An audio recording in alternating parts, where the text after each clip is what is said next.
What's up, everybody, and welcome back into the Play the Fight Song College Football Show. Another big episode tonight. We got a lot to cover. This could be a long one. We're going to hopefully keep it short, a little more to the point, and that's on me as well. I love to ramble on. There's so many topics covered tonight. Portal's wide open. Names are flying in. Names are flying out. We'll talk on Colorado. I know it's the talk of the town with names flying out of there today, especially in the backfield. But we're going to take you through the recent news first, then the portal updates, and then we are going to break down a little bit of college football 25. Not new news, but definitely we have to have a discussion about it. And then to wrap up the episode, we are going to build the dream team based off the graphic we posted yesterday. $15 and more likely to equate to $3 million, $15 million based on these players. But we will do that at the end. But the boys are all here. Let's talk to them. Let's go to Jake first. Jake, how we doing tonight? Are you ready to go? Oh, a kid started. Oh, you can't figure it out. You can't figure it out. As I say, I'm always ready to go, and then I'm on mute. So I guess technically I'm not ready to go, but now I'm ready to go. So play a game, offense, I think there's a lot of good stuff to talk about. I think you said you want to make it short. I'm not so sure about that. We got a lot of fun things to talk about. If we need to go a little longer, you'll stick around if you're enjoying it. So that's a you problem if you want to get out of here. I don't blame you because the Timberwolves play at 6:30, but we're glad you're here if you are here. Yeah, we're going to put a side note on that, an asterisk next to Jake saying stay around. He did leave the episode early last week. JP, how we doing? I'm doing good. Reese, you sound like you're talking through your computer and not your mic. They gonna look at it. Yeah, 46 episodes into this, man. I was like, heads up would have been nice, guys. Jeez. Oh, are you ready? Reese verified. Also not ready. I was gonna say, I wasn't quite ready. I had to plug in my phone. About died on me. I didn't have my cheat sheet on the side. So count over 3 and going to the 4th. Parks, were you ready to roll? I am actually ready to roll. I think I did 4. throw some things together late. I will not lie, but we have to have the cheat sheets. If you think we're rattling it off the top of their head, we're not. We have notes here, so it's good information. Can we shout out Jordan quick? Big weekend out of the kid. Come on now. Oh yeah, engaged man. Appreciate it. Yeah, you're welcome. Big claps. Another thing. Thanks for that, I know we have a ton of stuff to talk about, and we don't have it on our notes. But Reese, we got to get a little bit of feedback of some cute football this weekend. We got to hear, how was it? It was like the only spring game at night this year. It was actually like the actual game itself was pretty cool. I mean, the light show they do in there is actually pretty awesome. Like, I don't know many stadiums that have the orange like they do and what they kind of do with it, but it gets pretty cool in there when they also Kyle McCord. He's not going up against Ohio State in front of Columbus, in front of 100,000 people. So he absolutely lit up that Syracuse defense. So he looks like their savior. But I was like, hang on, guys, let's slow down. He's going up against Syracuse defense here. So it's a little bit different. But it was still a whole lot of fun. I mean, I see Fran Brown, he got involved with the crowd, and they did a bunch of like team awards, like offensive MVP, defensive MVP, like guys in the weight room, stuff like that. So you got to see a bunch of familiar names. Saw Fidel Diggs play for a little bit too.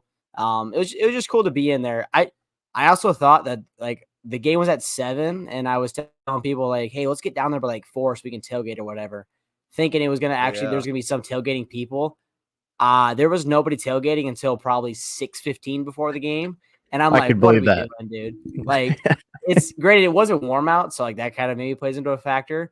But it's like 45 degrees outside and 30-mile-an-hour winds. But we had 10 of me buddies, and we're just playing bags and throwing a football around. It was a good time. So, was that your first ever spring game, Reese? Ever? Probably, yeah. I've never been. I went to Ames for something one time, but I don't think it was a spring game. Are you guys spring game people? JP, Jake, is that something you like to go to or go out of your way for?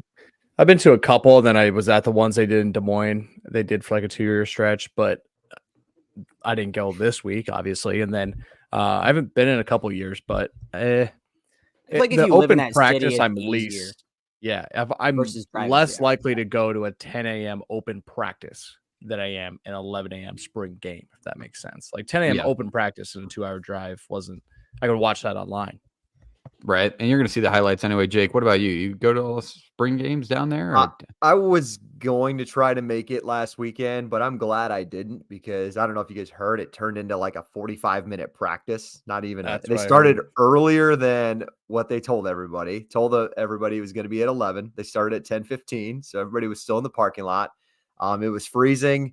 None of the first stringers played, at least some of the big weapons like Rocco, Abu, Jalen Knoll, Jaden Higgins, like none of them played.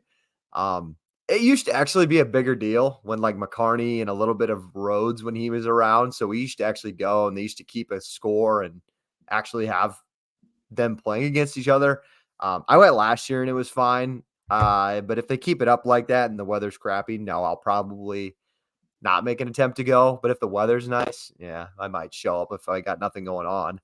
Yeah, there's not very many spring games out there, if any, that are like played fully to an actually game. Like I think the other day I was watching somebody's highlights. I think it was Notre Dame. And they just did one kickoff. That was the only special teams play the entire game outside of like extra points and field goals. So that was weird. But we're definitely seeing less and less with this new coaching era. But speaking of spring games, let's go into recent news. Let's dive in. Let's talk about Arch Manning because he absolutely lit it up at the Texas spring game. And you got to put a little asterisk next to it. Take it with some grief because it is a spring game at the end of the day. But he did go 19 for 26 for 355 and 3 scores.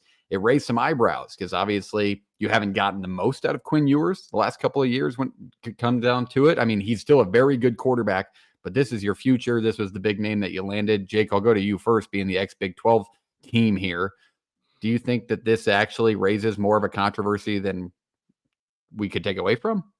No, not at all. I mean, we got to remember where we were a year ago. Do you remember all of the tweets and the comments about how trash Arch Manning was after his first spring game last season? And now all of a sudden everybody forgot about that. And he's a new guy and all this. I mean, it's good. No kidding. We've given now the high school senior a full off season to really go up against second and third string guys. I'm glad he is developing and he's looking good and the future does look bright with him. But no, for those who have nothing else to talk about in April, there's no competition. There is nothing. I think it's a good security blanket. Quinn Ewers is prone to get injured. We saw it last year and Malik Murphy had to step in. I think they have a really good stepping stone to go to now and might be an upgrade from Malik Murphy last year. So that's something to consider. But as far as Quinn Ewers being the guy right now, barring away from injury, there's not a chance in my mind it will be a debate. Yeah, and that's fair. And I think we have to mention he is playing without $600 in his pocket, so that could be why he could focus on the spring game this year. JP, been a little lighter on his feet. Yeah, I mean, he didn't have the money. He's focusing on football. JP, do you think it raised a controversy at all? Like, did you think we could see split time? No, but I do think people will start yelling about it at some point in time, right? Like, look back at the Oklahoma situation with Caleb Williams and Spencer Rattler. Now, I think Ewers is better than Spencer Rattler was. It remains to be seen that Arch Manning's better than Caleb Williams. Obviously, those are massive shoes to fill. But if Ewers gets out rough out of the gate a couple games and they're still winning, but they're not winning the way Texas would like to or the line suggests, then you might hear rumblings from the fan base pieces. And like that'll be social media because, the quieter opinions with the less popular ones are the ones that blow up on social media because people want to expose each other and whatnot. But I don't see it that way.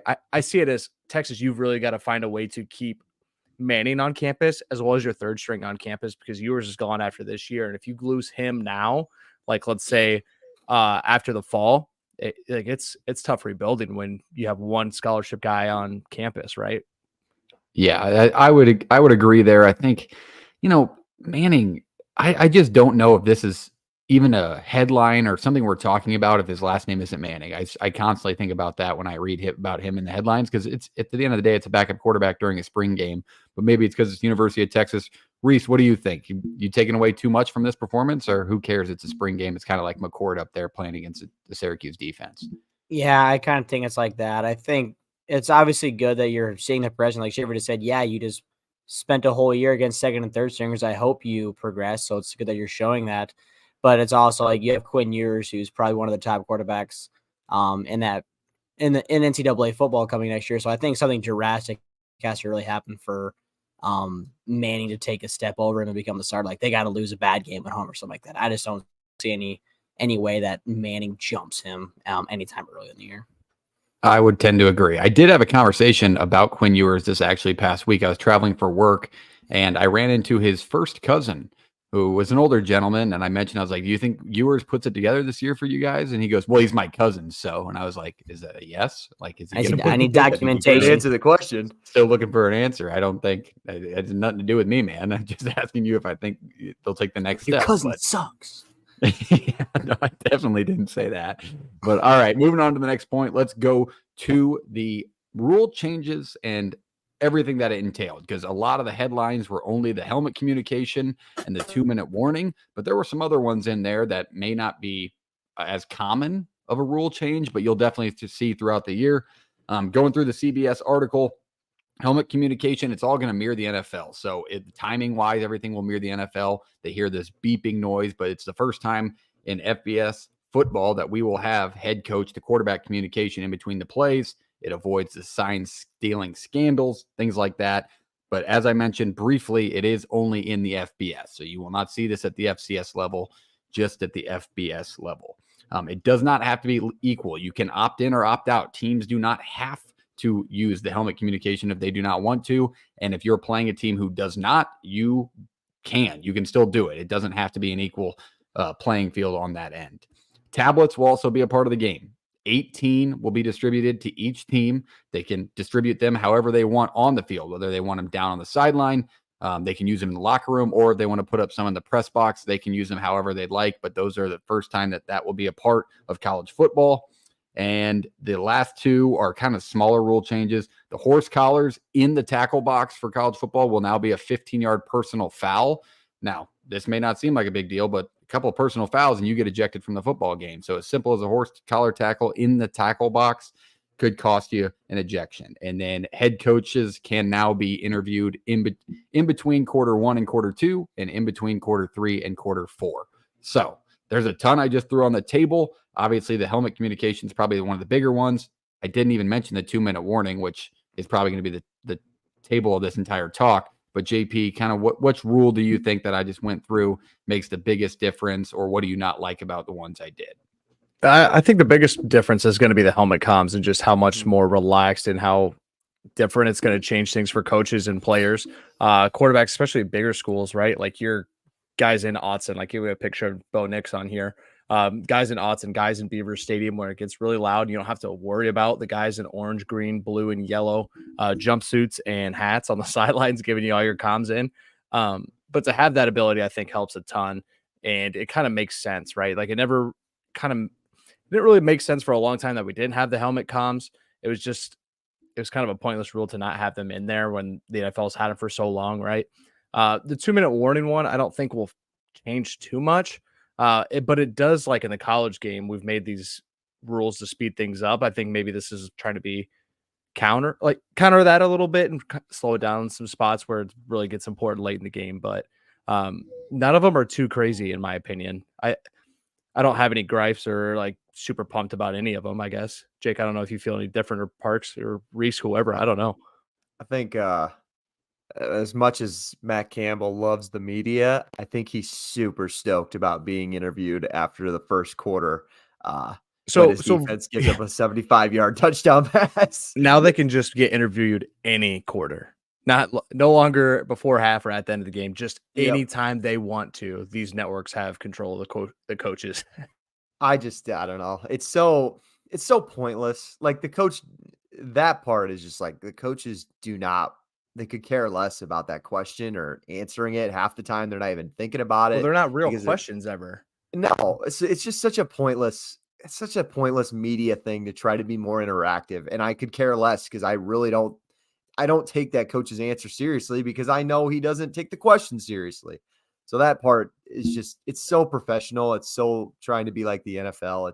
Or even the NBA. It's just really, that one's annoying. Well, the worst one is the in the dugout MLB ones after a guy hits a bomb and they're walking in the dugout. They're like, what'd you see there? I don't know, Chelsea or whatever your name is. He threw a sinker belt high on the inside part of the plate where I was sitting. What do you think happened? How do I feel about it? What do you mean? Yeah, and I love when they hit you with Oh, like, talk us through that moment. Like they did it to Jamal Murray last night after hitting a game winner. Talk us through that moment. It's like, dude, he's just trying to make a fucking basketball shot. He wasn't like going back to his practice or anything like that. It did only mention that head coaches, this was a change for head coaches.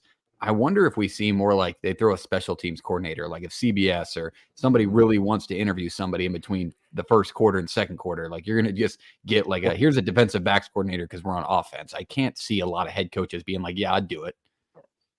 No, probably not. We missed out on some great Nick Saban clips if like this would have been around the last couple Oh years. yeah, that's true. That is true. I would say going back to the actual main topic, I'm a little interested to see because college coaches in particular are terrible with change and are very stuck in their own ways. Do we see some coaches maybe opt out of this, like some big Power 5 coaches who maybe opt out of this right away and they think that it doesn't work, or maybe they are on the road and they get frustrated because it's not going through. It's too loud. They can't, their kid's not quite understanding the pace. Like I think Danny Cannell talked about it today on the Cover 3 pod. Like it's not that easy, especially as a quarterback, to get, you're in a loud environment, especially on the road. You can barely hear it. And the coaches got to go fast. Like you said, it stops at 15 seconds. So they got to get this whole play in right away. They have to think about what play they're even going to when that clock starts. And now the quarterback's got to think about the whole thing, process it, maybe even elaborate on it if it gets cut off early. Do we really trust 20-year-old kids doing that? I mean, these are professional athletes, super smart quarterbacks. That is their full-time job. Are we sure like 20-year-old, 21-year-old quarterbacks are going to be able to fully process that? I think that's a perfect point because you probably have to have both ready to go, right? Like both signs, because you're playing in Happy Valley during the whiteout and you're trying to plug your ears. I mean, there's a good chance you miss a call. And then if you don't have at least somebody over there signaling signs, you're just guessing. You're putting it in a 20-year-old hands now instead of a 32-year-old veteran quarterback, Kirk Cousins. Like it could make a difference. So I would say yes. I think you see some coaches opt out of it, maybe not at the highest level where they have the highest technology, but I would say so. Reese, what do you think? You think you have Power 4 coaches opt out of this? I think it could be a thing because also I think you also got to know your quarterback because when you listen to some NFL guys talk about that, they like the coach will call in their plays and the coach will be like, well, look out what this safety is doing. Look out for this, look out for that. And if you have time to say those extra things and you're putting that in an 18 or 19-year-old's mind, that's just going to make him think even more too. So I think it also kind of goes along with knowing your quarterback to where, do I really want to do this? Or like would signs kind of maybe simplify it down for him so I'm not giving him too much information. So I was gonna say, that's a great point. Like think about the 32 smartest quarterbacks in the entire world. Like half the time, yes, they're calling the play through the helmet, but also quarterbacks in the NFL, they're making reads at that and there's like pre-snap, making decisions post-snap, on their own. all that stuff. You know what I mean? I'm sure there is that sort of, communication at the college level to a smaller sense, but you do hear those horror stories. Like I've seen an NFL like OTA playbook before. Guys, it is the size of my head. It is this big. Like it's just, I don't know. It would be a huge adjustment. I'm sure can you get it solved in one fall camp? I would. Well, I think they were using them in the spring. I've seen videos of them like testing it out in the spring. You're right. They use them in the bowl games too. Yeah, you're right. Oh, true. Also true. Yeah, they tested it in some bowl games, which probably got a resounding response if they're gonna this quick turn it into like going this year, right? Yeah. And I get like what you guys are saying, like how tough it is for maybe a quarterback to do all that. But at the same time, these coaches understand that, and they are usually, as an offensive coordinator, 3-4 plays ahead of the situation, right? They're like, if we can get 5 here, I know where I'm going. If I can get 6 here, if we end up dropping a down in 5 yards, like I have an idea. There's already a plan in place. It's not like he's going to rattle like 35 things off. And I'm sure there's a form of communication in which that shortened this stuff for him, right? Like maybe it's not a lengthy West Coast offense playbook. Like maybe 6 words will do it for you. And that could be easily relayed. And like, I mean, Iowa has quarterbacks checking the line, not saying that it's like some aggressive. It's usually to an outside zone or something, but these quarterbacks have the ability. Like we had that in high school. Again, very, very, very, very Simplified. vanilla, simple stuff. But their ability to check things off, I think, will be fine. It's going to take some like getting used to actually, like you're saying, like in loud environments, using it and interpreting all that, and then relaying. Just it's an extra form of relaying something, right? You're getting it differently. You're not getting it visually. You're getting it audibly.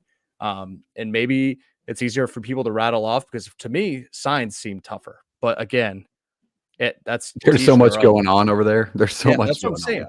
Like, you're dummy guys, and then a guy you're watching, but these guys also are flying through things. Yeah. And it's each little movement is a different sign that all gets pieced together.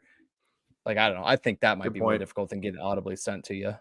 To piggyback on that and kind of close this out, to play devil's advocate against Reese, is it could also help like a young quarterback. Just a brief mention of like, hey, be sure that safety over the top. Something he struggled with in Exactly. practice, Yeah. but it would help young players as well to have that communication. Fighter maybe as 2 an Y extra- banana. There's a like, fine line.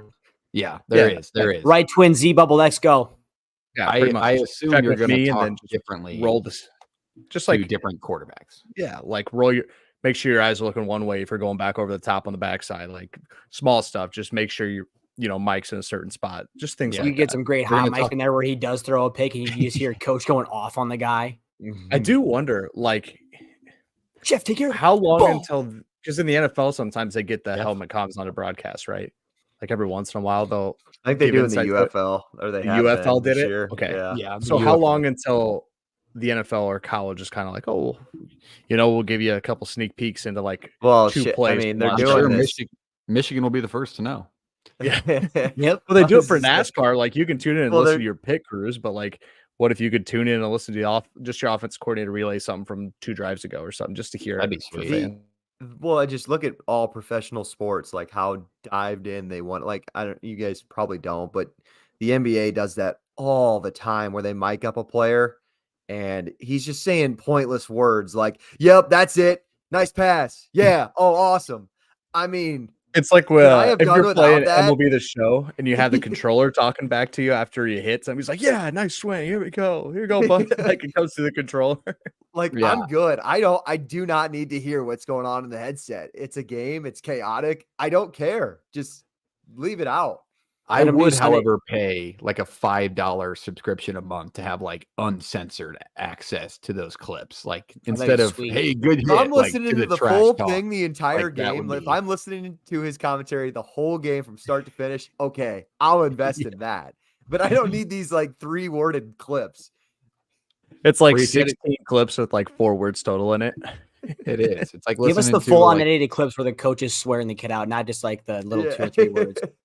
it's like listening to the baby song on the radio. It's cut heavily. But all right, let's go to the next point. We spent a while on this one. The last point of our recent news, we had to talk on Memphis and this FedEx deal. It was a big uproar last week when it was announced, but FedEx pledged $5 million over the next 5 years. Per year, that $5 million comes in for a total of $25 million towards the Memphis Tigers NIL, which is huge for a program like Memphis, being a non-Power 4 school at the moment and suspected to have a good season. They have a really good team. They beat Iowa State in the bowl game last year. It's a big deal. I mean, a big brand, one of the bigger brands we've seen partner with a school and pledge this money to a specific school. Obviously, they have ties, but do you think this kind of opens the door to other big brands tying towards their home, maybe like a Walmart to Arkansas, things like that? Jake, what did you think about this partnership? My first question was, does anybody know, is this just football or is this like No, all it's not athletes? just No, it's spreading out. It's like women's basketball, say, men's basketball, okay. football. Well, if you guys follow along, like Memphis and Coach Hardaway recruited a really high level in basketball. So I think this could be a huge game changer for Memphis at the Division I basketball level. And I think it can only help the football program. I still think that even if with a really good NIL collective, I think you can still only get so far with the competition you play, the facilities that you do have, and the environment that you're in. So unless they upgrade at the Power 4 level or something like that, maybe they get an automatic or a qualifying bid in the 12-team playoff. I don't see the NIL dollars making a huge impact on the football side. And I could be wrong. I mean, because it's a completely different thing, right? If it's 5 Arkansas- over 5 years and they're splitting it between sports, 5 is not going to do anything for you. No, on the it's not going national to make scale. a giant. Would and, like, Memphis have 5 million though to distribute outside of FedEx though? Like, is Memphis? I I'm mean, sure we there's have a big collective. collectives at Iowa State, Iowa, and Nebraska, definitely. But like, we're talking about Memphis here. I don't That's know. gonna I make a wonder dent. about that number. But that's not something that's going to be released publicly. My whole thing was like, if this is like, well, this is one of the bigger companies we've seen do this. Is it like they're diving in with just like, hey, all athletes will have a chance to do something for FedEx? Or is it like, hey, we'll do the big dogs for you. Like, we'll do all that. You bring in guys, we'll help you out there. And then maybe we'll throw some cash to smaller ones. Yeah, it's just weird, I think, at the school like this, because what is the reach that Memphis gets? Like, do they really have a fan base that's that brand loyal? Like the UFC, you constantly monster on the ring. It's a very loyal fan base to the brands that partner with them. And I won't tell you, I'm not going to disclose where I work. I'm sure most of you that are actively watching can tell you where you know where I work. But I've had individual agents reach out to me to partner with specific kids that play for University of Nebraska, but I've never had an entire brand partner with an entire school and evenly distribute it. So I think that's the biggest difference here that shocked me. Reese, what about you? Do you think FedEx partnering with Memphis is going to make a difference in football as opposed to Jake's view?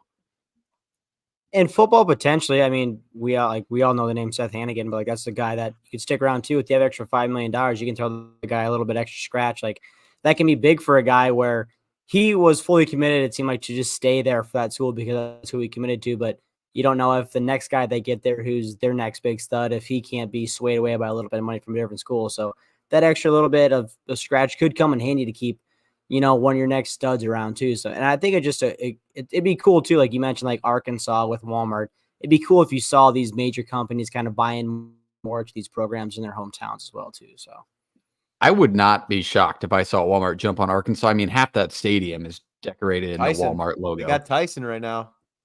Is that Tyson's what it the is? big one that's the No, Walmart's guy who fell apart. the one that's all over the stadium, but Tyson just moved like massive national headquarters down there, I think. And they're that's who's buddies with Calipari.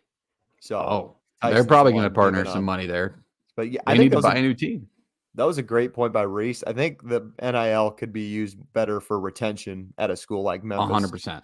So I think it has to be. Point. Yeah. Because you're most likely going to lose Seth Hannigan if you don't throw at least somewhat of a livelihood.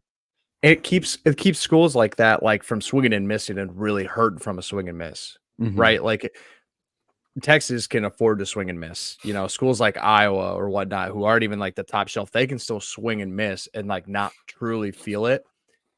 Memphis throws money at a transfer. Like, let's say a kid comes off a 4-star year, he sits the bench at Florida or something, and then he wants to transfer, and they throw a bag at him after 1 year sitting the bench at, one of these power schools, and it whiffs. They're still committed to that dollar amount, and that'll hurt a lot more than being like, hey, Seth, I need you to stay. We'll give you the 5, or we'll give you the 2, or we'll give you whatever number, right? Like, we'll go market price. Probably not to the level you may get otherwise, but if you want to stay here, we can really make an effort for you. Yeah, that'll be big for a school like Memphis. So that's all we had on recent news for this week in college football. Obviously, there are some topics popping up even today that we're already discussing for next week and how we're going to talk through those. But let's move on to the next point, and that is the transfer portal. There is a ton of names flipping in and out of those. Some of the bigger ones, we'll lead it off, and then we'll kind of let JP initially dive into this name, and then we'll roll them off. Yeah. Okay. Thank you. Well, Thank you. big names like physical big. Okay. Yeah. So like a fridge. Deacon Hill jumps into the portal today. The Iowa starting quarterback from last year due to Cade McNamara's injury. He hits the portal today, really opening the door for lanes. JP, I'll let you go at it first.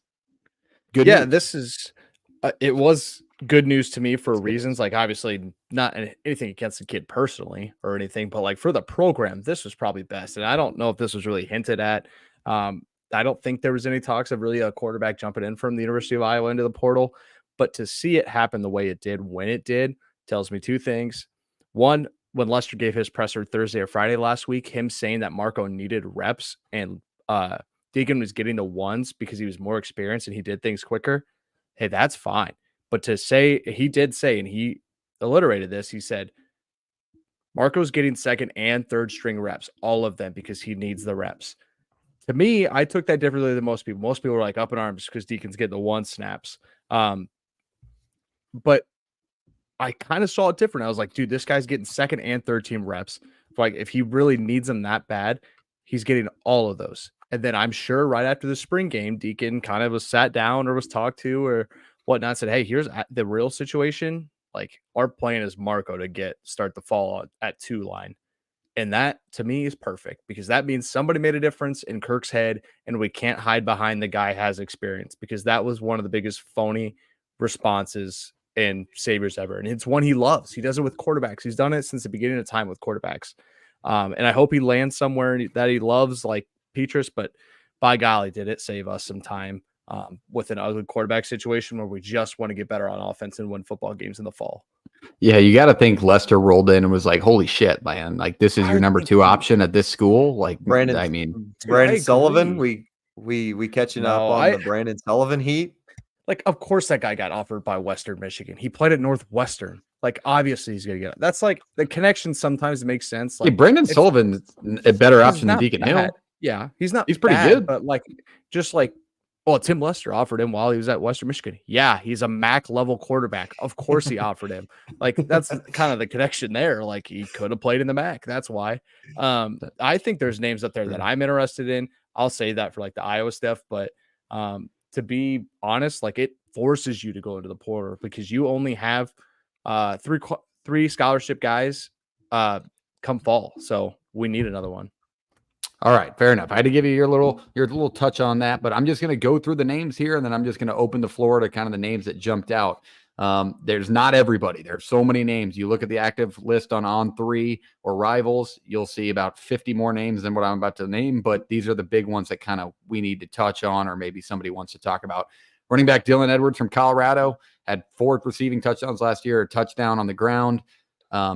Defensive tackle Derek Harmon from Michigan State. That's a big one. That was a big name for them. Defensive tackle Jay Toya from UCLA. He is staying. He entered the portal, but he is staying, and he was listed as the number 1 defensive tackle in the portal. So he will stay at UCLA. Defensive end Chris Hardy from Jacksonville State. He was the Conference USA Defensive Lineman of the Year. Running back John Emery Jr. from LSU. He was the number 11 player in the 2019 class, so he'll probably be an immediate impact at a lower tier school. And then cornerback Terrence Brooks from Texas. He was a 5-star recruit in 2022. He just jumped in just a few hours ago. But Jake, I'll go to you first. Names that jumped off the list or kind of shocked you from the ones I just went through. Let's start with the big fellas. Toya staying at UCLA. Massive win for the new head coach there. I think I just keep anybody on campus right now if you are UCLA. Well, yes, anybody you can. But you kept a really significant player. I mean, this is, but I'm saying anybody and everybody will help at this point. It feels like where they are. I agree. And I want to say, I think he took a visit to somebody's spring game this weekend. And somebody might want to fact check me on that. But I'm almost positive he was at somebody's spring game this weekend. So for UCLA to still keep him around is awesome. It's a massive win so far. And then going the other way, staying in the Big Ten, going to Derek Harmon at Michigan State, had 40 total tackles last year, a significant playing time guy for Michigan State. This just wasn't some 4-star who hadn't gotten reps yet. And he was in the portal in the winter, wasn't he? Or what window? That window in the right after the season. And then he must have stayed, and now he's jumping back out. For this, it's a big loss for Jonathan Smith. I think any interior lineman at offense and defensive side of the ball is like, you got to retain these guys. It's massive, especially in the Big Ten. Yes, 100%. And the response on Twitter from Michigan State fans were not great. It was funny. Like, dude, he ain't coming back. No, there was guys like, this guy doesn't want to compete. What about just wanting to stay at a lower school? And I think it was Bud Elliott who said, you guys are in the Big Ten. You're not a Conference USA school. Either pay up or shut up. Like, if you're not going to pay this kid to stay around and you're in the Big Ten, then you're lost. So isn't it interesting how we're getting to the end of this window, right? And every news outlet, every Twitter account, every team is looking for interior defensive line help. And a kid of this caliber just hops in right after the spring. Like, yep. a little too perfect that a guy of this caliber is like at the ready now, and there's multiple massive schools and national title contenders that would love some interior help. Texas. What? Yeah. Texas, who just picked up another kid from Arizona at defensive tackle.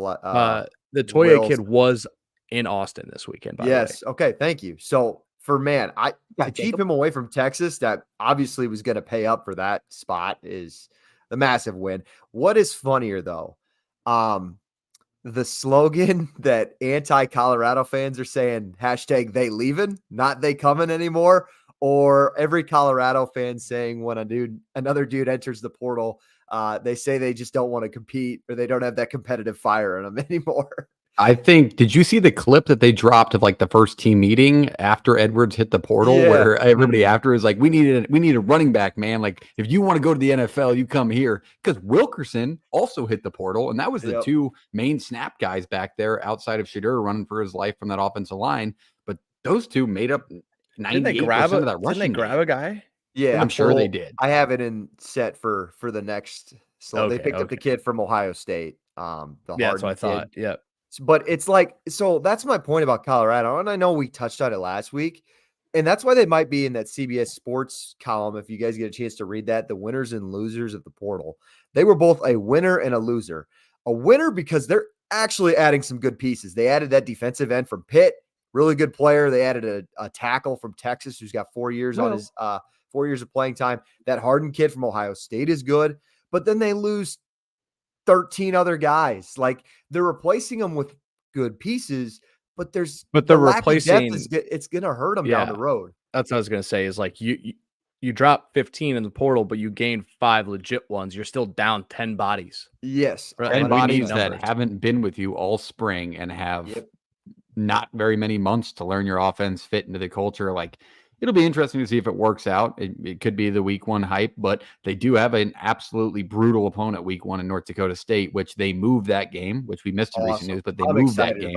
I'm actually this is one of the best marketing pieces any TV network's ever done, is to throw a national power that everybody knows, like North Dakota State, up against Colorado on a Thursday night on standalone. Like, just like, sometimes I really hate on that group because they deserve it, but that's up here. That's up here. It's going to be huge. I was going to say that Thursday slate's not that great anyways. It's to start the year. So it's not. There's one decent game on there, but we'll talk about, I can't remember what it is. Minnesota, North Carolina. I just looked at it. I don't have some photographic memory. Minnesota, North Carolina is not bad, but that'll be the highlight, I'm sure. And maybe a trip from Big Noon or somebody to just put it over the top. But Reese, we haven't heard from you. Reese, any of these guys jump off? Obviously, you got some 2 maybe unproven college athletes, but highly touted recruits out of high school. What did you take away from this list? Anybody want to come to Syracuse? We'll take some names. But I think Dylan Edwards is one, obviously, because not a lot of these, I mean, check with the defensive guys, but like sickos, like unlike us, don't know many of those names. But like Dylan Edwards is a name that a lot of people are going to recognize because he had such significant playing time last year. So, I mean, I wonder what the kind of situation was there that pushed him out, because I feel like he was still going to be a guy. Yeah, they just picked the guy from Ohio State, but being the guy that he was last year and the significant role he played in that offense, I feel like there's got to be maybe something different going on there too, that he didn't want to stick around. So not sure what that's all about, but that's kind of one of the it's a very specific coaching type, right? Like, they coach a very specific way at Colorado, and that probably works great for some kids and it does not work for other kids. So it's kind of feels like that's what the divide is, right? Like, some kids like to be coached hard, some kids do not handle it well. Like, same with soft coaching. Some people don't like being coached soft. Some people like it. Like, depending on the kid. The crazy part about this situation was Edwards leaving was weird, because you guys remember, was it last week, the McKinsell kid, the Houston running back that played a little bit last year for Colorado? His dad tweeted out something like, "We didn't come here to be the second option running back," hinting that, I'm assuming they were referring Edwards was going to be their guy. And then so he leaves, and then they bring in Harden, and then Edwards leaves. It's just like this revolving door in that running back room right now. I think you like it. For that offense, I think you'd like as many options as you can get in the running back room. Just get the ball out of Shadur's hands, so he's not the one taking all the shots. I think people are also not maybe forgetting, but it's long ago news, but this is going to team with a new offensive coordinator, and there may be a different look to this team when they hit the field. coming this, what is that, August they're playing now with that Thursday move.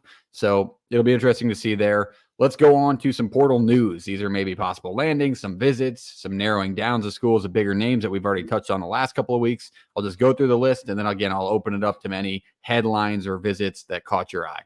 Toledo running back Penny Boone has narrowed it down to Georgia and Kentucky, so obviously bigger places than maybe we thought. But the number 7 ranked offensive lineman Jason Sandamella will visit UCF and Florida this week, so it looks like he's staying down south. Ohio State running back Dallin Hayden commits to Colorado. We already talked on that one. SMU center Branson Hickman has committed to Oklahoma. He will go to the SEC. Reminder, started every game last year that Branson did. So, I mean, SMU is a good team, one of the best group of 5 teams, and I think JP would back me up on that. So that'll be an immediate ad for Oklahoma, probably going to be on the field. Arizona State's quarterback Jaden Rashada will visit Georgia April 30th, looking to be a backup option if he were to go there. TCU defensive tackle Dominic Williams. Is it Dominic or Dominic? No, it's Dominic. It's just spelled weird. All right, sounds good. Spelled Dominic. Yeah, I don't throw it over my head. But Dominic Williams will visit Texas, Colorado, and LSU this week. Colorado mentioned again to have another big name visit. And then he was at the Oklahoma spring game this past week. So those are the big ones. Any that caught your eye or maybe that you want to go more in depth on, Jake?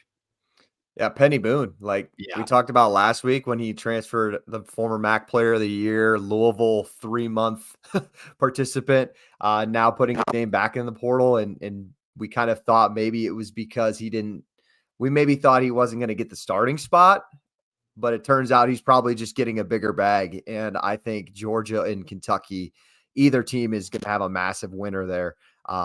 Both are really good schools if you want to thrive to run the football. Georgia is just Georgia. I mean, they can plug and play anybody, and you're going to be successful. I agree. But Kentucky, you want to run the football for Mark Stoops. I think that's another good Ray school. Davis. Yeah, I was going to say, Reese, like Ray Davis being an absolute workhorse. Like Penny Boone's going to be a workhorse at Kentucky, whereas Georgia, I see him more as a 1B2 thing where like he doesn't get all the carries. He's going to split carries because Georgia's got a long tradition of multiple good running backs on certain teams. So maybe it's the money he wants versus the role he wants at this point. If the other one would be if Rashada commits to Georgia, is that a Dante Moore situation where he sits behind Beck, Moore sits behind Gabriel, they learn for a year and they're ready to take over one of the best programs in college football? I think that would be a great fit. So how many guys have left Georgia? Because I felt like they've had the last couple of classes at least 1 4 to 5 star quarterback in the room that they brought in behind Beck. I think it's just like Beck being one of them. It's just going to happen, though. I think that's going to be their thing there. They're always going to bring a 4 or 5 star guy in, and only one of them can play normally. Well, I know they definitely have a 4-star committed there. So. Yeah. That's the difference with like Rashada, though, because the kid was at Georgia or at Florida, and then had the whole NIL debacle. That's what put him at Arizona State. Didn't take all the snaps at Arizona State last year. Like he was slow start out of the gate. They didn't start him a ton, and then he got snaps later in the year. Like, well, this should tell you that they're still happy with the talent this kid has, which stinks for Arizona State to not keep him on campus, but Georgia to be knocking on the door. It like tells you he hasn't fallen off. Like it just maybe was a situation where he was young, right? Like it's not a not ready to go thing. Here's a question to spin. If you're God, and I can't think of Arizona State's coach's name at the top of my head right now. Dillingham. Yes, thank you. If you're Dillingham, do you just go through the lumps and just guarantee Rashada the start to keep him on campus? Or you do what he actually did and you go with the kid from Michigan State just because you want more experience and a guy who's more stable right now? What would you guys do? I don't know. It's a good question. I mean, what go can I either put way around there. him? What can I put around him? Like, am I ready to compete? Yeah, I think that was the issue. I think they weren't ready to put enough around him, and they went with Levitt, and they're like, all right, like he's just not ready right now. Hopefully he'll sit back and wait his time, but he's not going to sit and wait his time at Arizona State when Georgia's like, hey, you can come be our backup too. Yeah, for sure. I think another thing that maybe goes untouched when we think of transfers is like Rashada visiting Georgia. Let's say he commits, he takes the backup role. These high school kids committed to Georgia. I mean, is that a turnoff? Like they went out and got this kid that is basically next in line, and now I'm coming in against a kid who already has Power 4 experience. So it could be a turnoff to, and you could see some high school flips and commits just based upon the transfers that they require for backup roles. So something to follow as well. But all right, let's go to the next point. Let's go to college football 25. A lot of people love us talking on this. We might be the leading news getters for it. Let's go to Jake. He's going to take us through this one. Adopt it. Yeah, I mean, we should. I mean, we love talking about it. I don't think there's definitely not a show out there that builds as much hype as this one does. And maybe talk about it, but they're not going to play it like we are. But college football 25 news, we found a sweet Twitter thread. We talked about it in the group chat last week, but Jake, take us through it and your thoughts initially. Yeah, you better call that horse by its real name. Not just bucking horse. You're gonna have to help me with that because I don't know if I know the real horse name. All right. I don't know about you guys, but this piece of news probably got more excited about the game than anything else, honestly, other than maybe Fowler giving those snippets of him calling the game. This piece of news got you excited about the game? The most exciting news that I've heard, I should say. Sorry. No, it got you excited. Yes, it's okay to be excited about it, Jake. It is okay. I'm excited. I'm excited about the game. Anyway, so Wyoming sports beat writer Alex Taylor tweeted basically public records that were requested to Wyoming from EA to submit to put into the college football 25 game. This is not guaranteed to be put in the game, but basically EA, I think, is in charge of all this. They're reaching out to these schools and asking these schools to submit some personal information and some personal details that they want at their school on the video game. I am almost positive, and I could be wrong, I think some people from the game were at an Iowa State game this year. So I think they're sending personnel on campus during actual games to really take in the game day atmosphere to really make this game. What a hard job. Out. Yeah, no kidding. So here's where the things that Wyoming sent in to hopefully be on their game. So JP, help me out here. It's the tradition of the bucking horse statue that the players go out and touch once they run onto the field. What's the name of that statue? The bucking horse, and that's on like the logo, and that statue is called Steamboat. Steamboat's the horse's name. So like that logo and that statue, Steamboat. Yeah. Okay. We saw that a little bit in like college football 14. There was like Howard's Rock and things like that. But I think they're trying to get every single school, which is cool to keeping that tradition. I think it's a good touch. They asked to put 3 different songs, personal customized songs, into the in-game music. So like, for I think the one they said, that's the Iowa song, "In Heaven There Is No Beer." Yeah, they have the victory polka. I didn't realize that at Wyoming. Apparently, Iowa is not the only school that does that. And then also they wanted to get pictures of the rivalry trophies. I don't know if that will be just like a graphic during the in-season headlines of news, like when you're in the main menu of a dynasty and they got a picture of the trophy, or will like we actually see the trophy being held up if you win the Cyhawk or whatever that may be. So another interesting thing there. And the last thing, they also requested headshots from players who will opt into the game. So it will look more like Madden when you're scrolling through rosters. It's actually going to have their physical headshots, which I think is kind of cool. Again, another personal touch when you can throw dudes in the game. So I like that as well. And then lastly, they also requested photos of campus, the stadium, locker rooms, equipment, and photos of past and present players. So Wyoming, they throw in Josh Allen. You know, like if you're watching a game on ESPN and it's a commercial, or they're bringing it back into the game, they have a picture of the stadium, or they're like 5 years ago when Wyoming played Colorado State, here's Josh Allen in that game or something like that. And Fowler refers to the game 5 years ago. I think that's kind of what that was leaning towards. So again, another really cool piece. So I started thinking like Iowa State related. I'm sure you guys started thinking like more of your school and how it would fit into the game as well. Yeah, I think if you take a look at like what you mentioned about Josh Allen, it makes you wonder. I think there's a lot of people out there that want the all-time teams, and I think they'll stay away from that unless they went to the NFL, because then they haven't been compensated by EA Sports, and they'd probably open the door to maybe some litigation in regards to not paying the past players that want the $600. I'm sure players at Wyoming would definitely take the $600 because that's probably all they've ever gotten. But as far as Nebraska goes, I saw, you guys remember the tweet that went out like 6 months ago that was like, this is what this school's submitted. This was at school. I think it came from Matt Brown, Mhm. but Nebraska did a terrible job submitting. So I hope that maybe there's more detail that we're not seeing from that Excel sheet from Matt Brown. And Iowa State did a fantastic job, Jake. Congratulations. But I don't know. JP, what are you most excited about when it comes to maybe traditions that Iowa could do into the game? Just the right way that they run onto the field, just the swarm and the actual. They got to music do the around back it. and black, don't they? Yeah, just like And the kissing actual, and holding instead hands of like the kissing. generic, like everybody running out there and then they stand in a circle and they like jump. You know what Yeah, I'm talking about? that's Yeah. Instead of true. that, like the actual intro, because that I feel like that fuels the entire game. Like that moment right there, if you could bottle that up, that's what everybody loves to go to games for. So that's what I hope.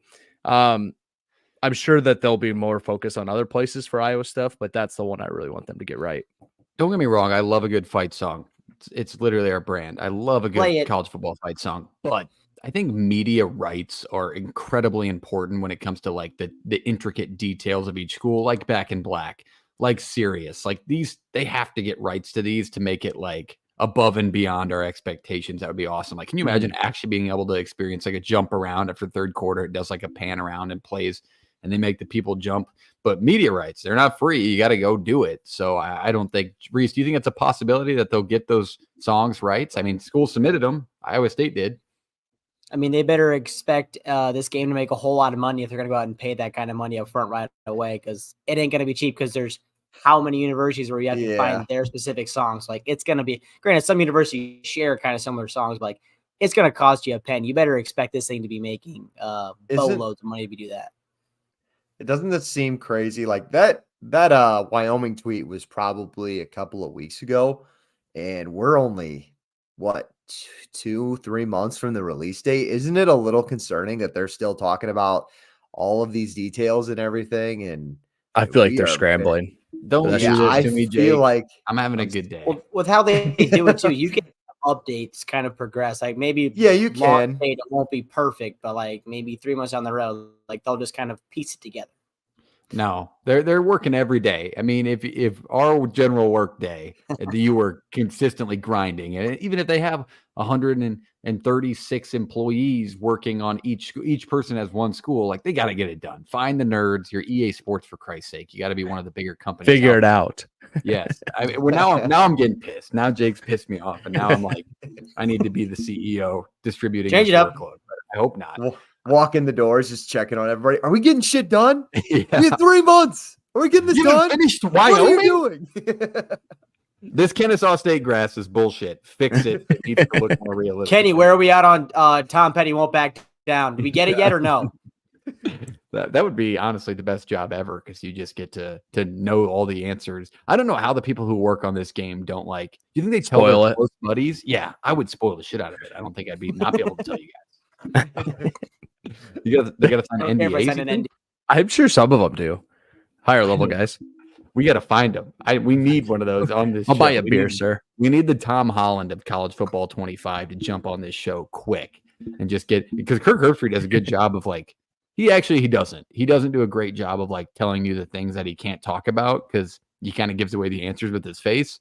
But I would like to know some more intricate details about this game earlier than most. But all right, that's it for college football 25. Had to go through that. It's always fun building the hype for that. It's been quite the journey, and now we're kind of getting near the end. I mean, I don't know what's the exact number. It's got to be near 100 days, right? Like if we're 122 days away from college 3 football, months?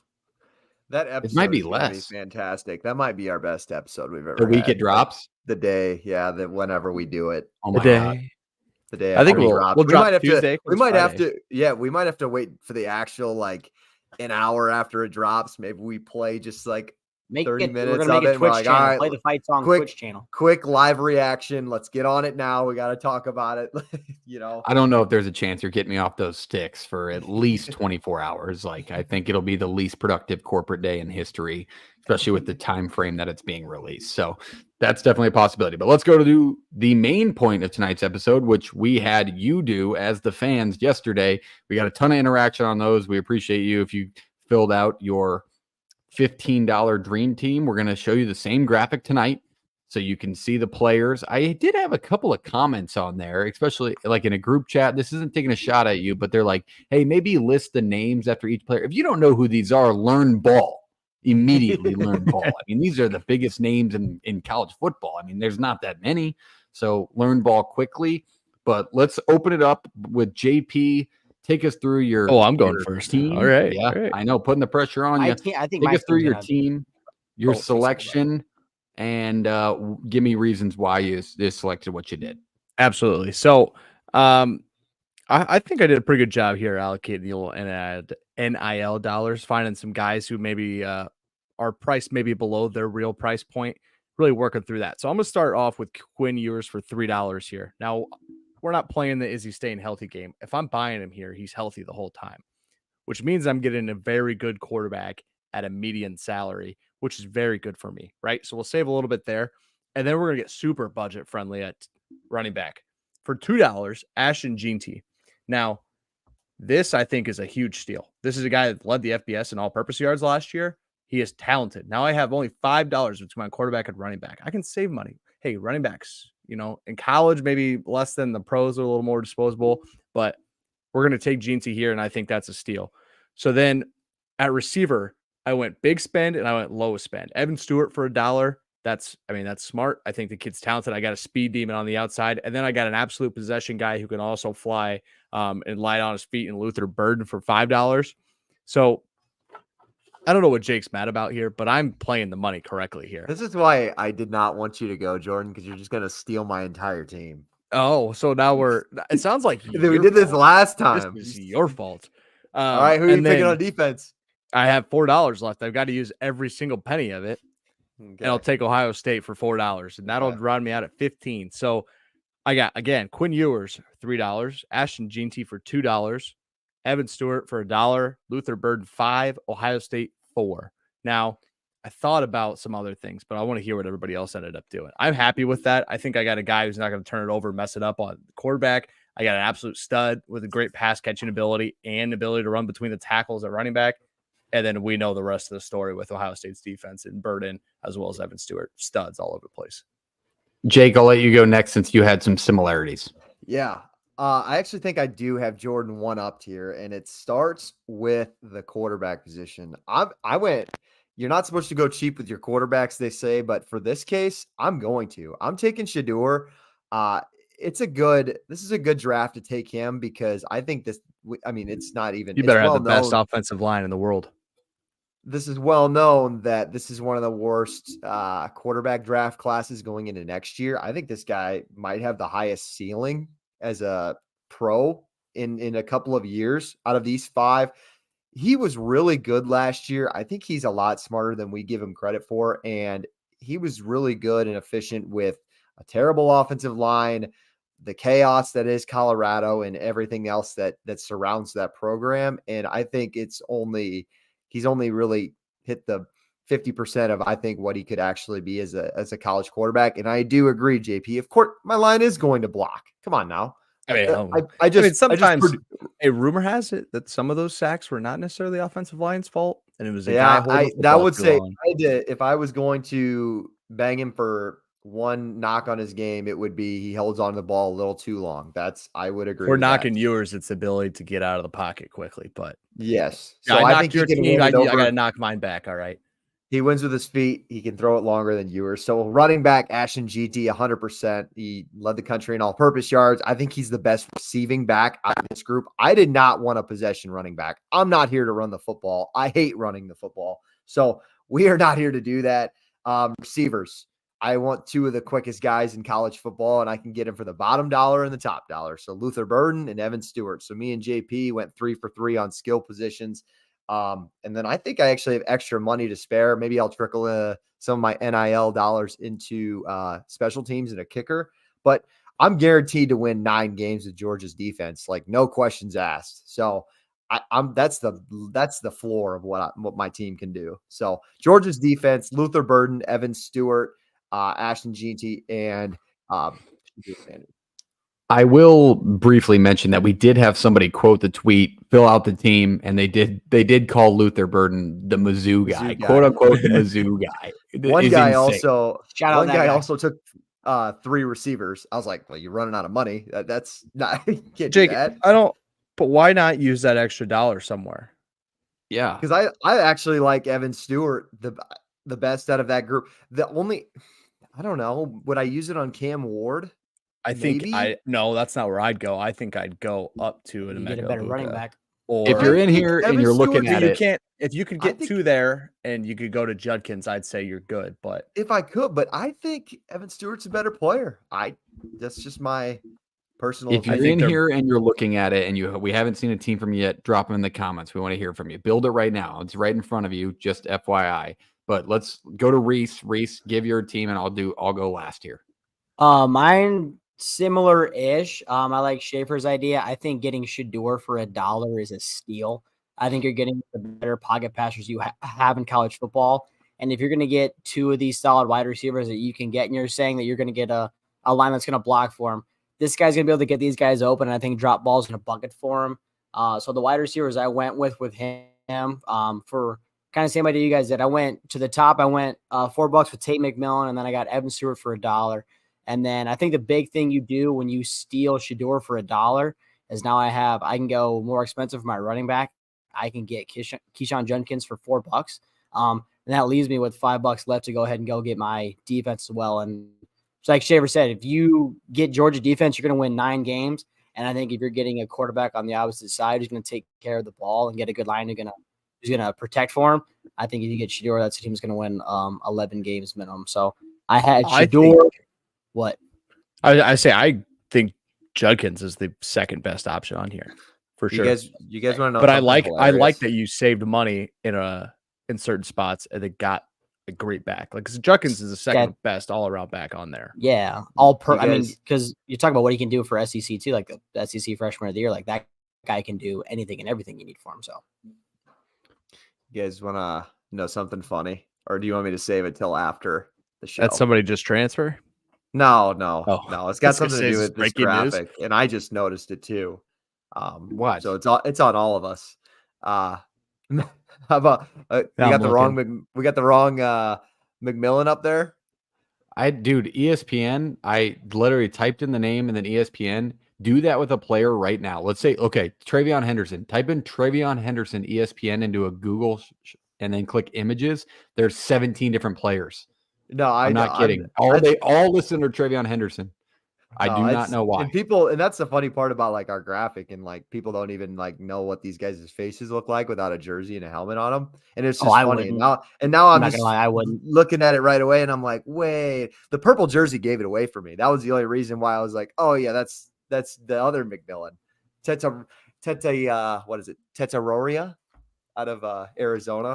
Ao Manor, I would have no idea. Ao Manor, I'd have no idea. Ao Manor, I had to think about, and I was the one I would have no idea who he was. And I was like, who's that again? I was like, oh yeah, that's him. He's better known as Travis Hunter's father, but it's a good way to pick that up. But I'll go through mine. I kind of set mine up with an offensive scheme in mind, and I mean, as much as the issues I've had with the guy, it should be a very Scott Frost level scheme here. Dylan Gabriel, I'm taking him for $4. He gives me a run pass option that's unmatched. And then I have the $5 to spare in this. So I'm going to take Ollie Gordon. Ollie Gordon played for an Oklahoma State team that did not have the most dominant offensive line in the history. He definitely didn't have a quarterback that was taking all the attention away from him. And he was still the best running back in college football. So those two as a combo running the read option, good luck stopping me.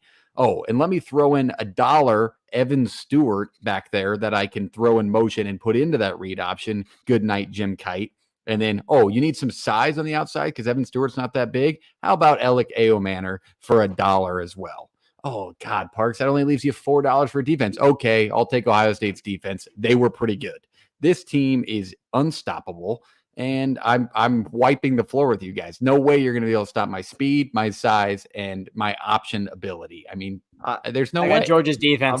I'm worried about Georgia's defense. Well, I'm worried about Ollie Gordon throwing a fit after Georgia's defense stumps him for 2 quarters. Oh, he doesn't get the ball. He doesn't get the ball enough, He's locker room guy. I'm trying to keep my locker room nice. He already played drama-free. in SEC defense in Oklahoma. Wiped the floor with him. SEC. I was gonna say the amount of guys on Twitter that are just like they love Donovan Edwards. Like they just Well, it's all Michigan guys. Yeah, and I thought that was like I think I didn't could even go think like about him. grabbing Michigan for 3 on defense as a steal. I could see that. But like picking Edwards and like over Judkins and Henderson and Gordon I and gotta, GT was a little bit of a stretch to me. Even I think we GT, have some yeah. recency bias in there. Like Uh, the holes that Edwards ran through the national title, all 4 of these guys could do, and I could do. So like, Yeah. I think we're wrong on just assuming be like $1 for Donovan Edwards. He's clearly the dollar option. He was the second Out of option on these- his team last year. Yeah, I believe let's give that guy a shout out because there was one, Yeah. the one that took the 3 wide receivers from this entire list. He had 3 wide receivers, which is fine. You had the dollar extra, might as well throw it at something. But can't remember who he took it back, but like there was an obvious upgrade that you could have He took, easily made. He took Donovan Edwards and Mecca. Yeah, he did.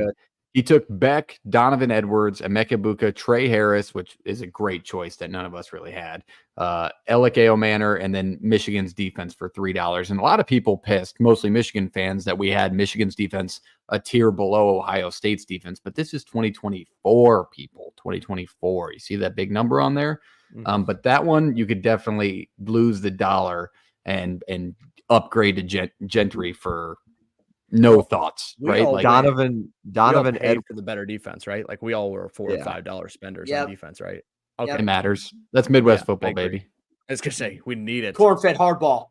The Donovan Edwards enjoyer on Twitter says this was the easiest thing he's ever done in his life.